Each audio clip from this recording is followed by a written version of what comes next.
We're keeping a close watch on conditions in Southern California, where weather could be making bad wildfire conditions even worse. The National Weather Service showing that strong Santa Ana winds expected to remain through to tomorrow morning and really not easing up until Monday.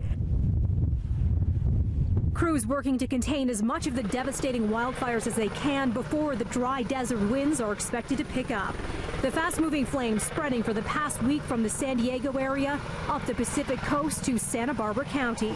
California fire officials breaking down the latest numbers today, saying there are now 6 fires covering 175,000 acres.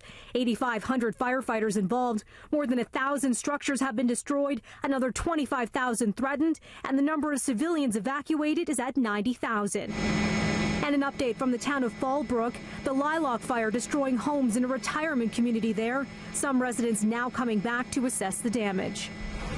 The Civil Rights Museum records the oppression, cruelty, and injustice inflicted on the African American community, the fight to end slavery, to break down Jim Crow, to end segregation, to gain the right to vote, and to achieve the sacred birthright of equality.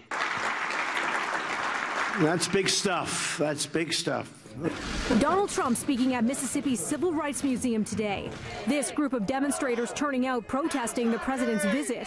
Some civil rights leaders and prominent African Americans boycotting the event, including Democratic Congressman John Lewis, who wrote on Twitter, "President Trump's attendance and his hurtful policies are an insult to the people portrayed in this Civil Rights Museum." Last night, Trump voicing his support for Roy Moore, the Alabama Republican Senate candidate, accused of sexual assault and misconduct involving teen girls. This guy's screaming, "We want Roy Moore." He's right. The president covering a range of issues during his address, including border security and immigration.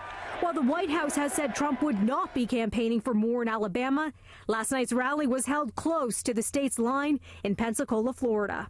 We need a Republican in the House. We need a Republican in the Senate. We need more of them. The Alabama Senate race, by the way, too close to call. That headline from PBS News. So when does the vote happen? Just a few days from now. Voters go to the polls on Tuesday.